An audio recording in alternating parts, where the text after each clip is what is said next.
ایک حدیث میں ہے کہ آدم اور شیس علیہ السلام کے بعد ادریس علیہ السلام پہلے نبی ہیں۔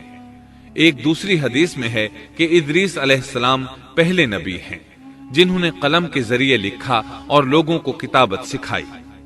حافظ ابن کثیر نے ان کا حلیہ کچھ یوں بیان کیا ہے: پورا قد و قامت، خوبصورت، خوب روح، گھنی داڑھی، عمدہ اوصاف کے مالک، چوڑے کندھے، مضبوط ہڈیاں، دبلے پتلے، سرمگی چمکدار آنکھیں، گفتگو باوقار، خاموشی پسند، سنجیدہ اور متین، چلتے ہوئے نظر نیچی، انتہائی فکر و خوض کے عادی، غصے کے وقت سخت غضبناک، باتیں کرنے میں شہادت کی انگلی سے بار بار اشارہ کرنے کے عادی۔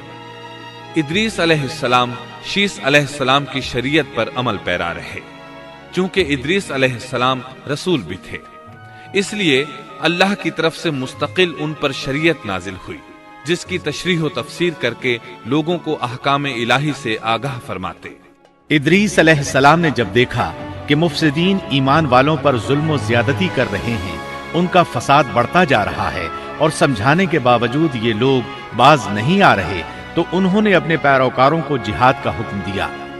ادریس علیہ السلام پہلے شخص ہیں جنہوں نے اللہ کے راستے میں جہاد کیا، غنیمتیں حاصل کی اور دشمنوں کو قیدی بنایا، لیکن غنیمتیں اور قیدی ان کے لیے حلال نہیں تھے۔ رسول اللہ صلی اللہ علیہ وسلم پہلے رسول ہیں جن کے لیے غنیمتیں حلال کی گئیں، لیکن یہ بات یقینی ہے کہ جہاد سب سے پہلے ادریس علیہ السلام نے کیا۔ انہوں نے جہاد کے لیے سب سے پہلے ایک لشکر تیار کیا، پھر اس لشکر کو دو حصوں میں تقسیم کیا۔ ایک حصہ پیادوں پر مشتمل تھا، دوسرا سواروں پر۔ چنانچہ بھرپور تیاری کے بعد ادریس علیہ السلام نے قابیل کی قوم پر چڑھائی کر دی۔ حق و باطل کے درمیان زبردست مارکے ہوئے۔ آخرکار ادریس علیہ السلام نے انہیں گھٹنے ٹیکنے پر مجبور کر دیا۔ ان کا بہت سا مال و اسباب لوٹ لیا اور لوگوں کو قیدی بنا لیا۔ اللہ تعالیٰ نے ان تمام باتوں کا ذکر نہیں فرمایا، بلکہ اللہ نے ان کی سیرت کے بارے میں اپنی کتاب قرآن مجید میں اشارتاً ذکر فرمایا ہے۔ مثلاً سورہ مریم آیات 56 اور 57 میں ارشاد ہوتا ہے: وَاذْكُرْ فِي الْكِتَابِ إِدْرِيسَ إِنَّهُ كَانَ صِدِّيقًا نَبِيًّا وَرَفَعْنَاهُ مَكَانًا عَلِيًّا۔ اور اس کتاب میں ادریس کا بھی ذکر کر، وہ بھی نیک کردار نبی تھے، ہم نے انہیں بلند مقام پر اٹھایا۔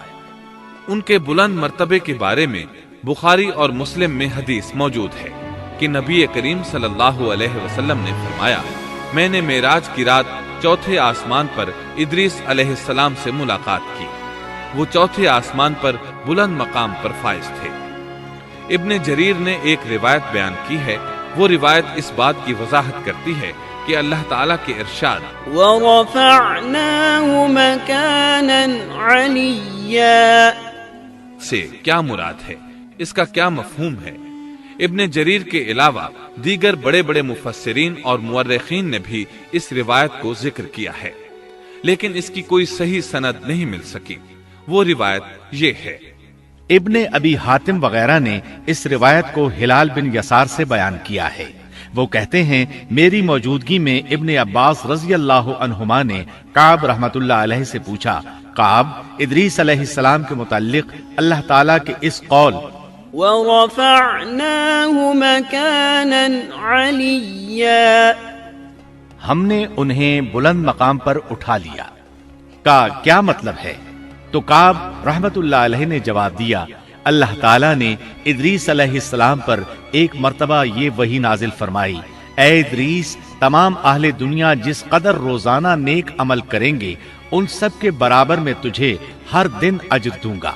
ادریس علیہ السلام نے یہ سنا تو انہیں خواہش محسوس ہوئی کہ میرے اعمال میں روز افزوں اضافہ ہو، اس لیے عمر کا حصہ طویل ہو جائے تو اچھا ہے۔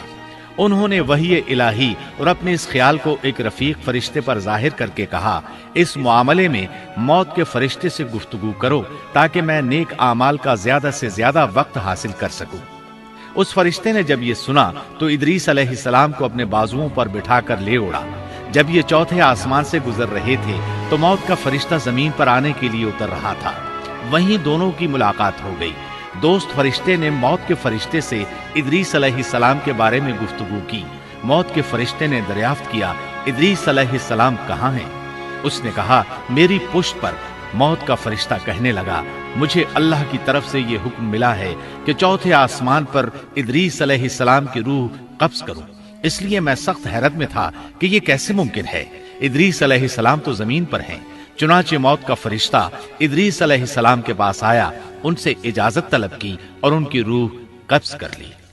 انبیاء کو یہ امتیاز حاصل ہے کہ فرشتہ ان کی اجازت کے بغیر ان کی روح قبض نہیں کر سکتا، اور رسول اللہ صلی اللہ علیہ وسلم کو تو یہ اختیار دیا گیا کہ آپ دنیا میں مزید رہنا پسند کریں تو رہ سکتے ہیں، یا پھر رفیق اعلیٰ کی رفاقت کو پسند کر لیں۔ آپ نے رفیق اعلیٰ کی رفاقت کو پسند فرمایا۔ اس طرح ادریس علیہ السلام کی روح چوتھے آسمان پر قبض کی گئی۔ انہیں بھی عیسیٰ علیہ السلام کی طرح آسمان پر اٹھایا گیا۔ فرق یہ ہے کہ عیسیٰ علیہ السلام کی روح قبض نہیں کی گئی۔ یہ واقعہ نقل کر کے کعب رحمت اللہ علیہ فرماتے ہیں کہ اللہ تعالیٰ کے ارشاد وَرَفَعْنَاهُ مَكَانًا عَلِيًّا کی تفسیر یہی ہے، لیکن درست بات یہ ہے کہ یہ اسرائیلی روایت ہے۔ ادریس علیہ السلام کی وفات ہو گئی تو لوگ فساد میں اور بڑھ گئے، ان میں شر پھیل گیا، تاہم وہ توحید پر قائم رہے۔ بت پرستی کا ان میں کوئی شعور نہیں تھا۔ لوگ آدم علیہ السلام کی وفات کے 1000 سال بعد تک توحید پر قائم رہے۔ ان میں فسق و فجور ضرور تھا لیکن شرک نہیں تھا۔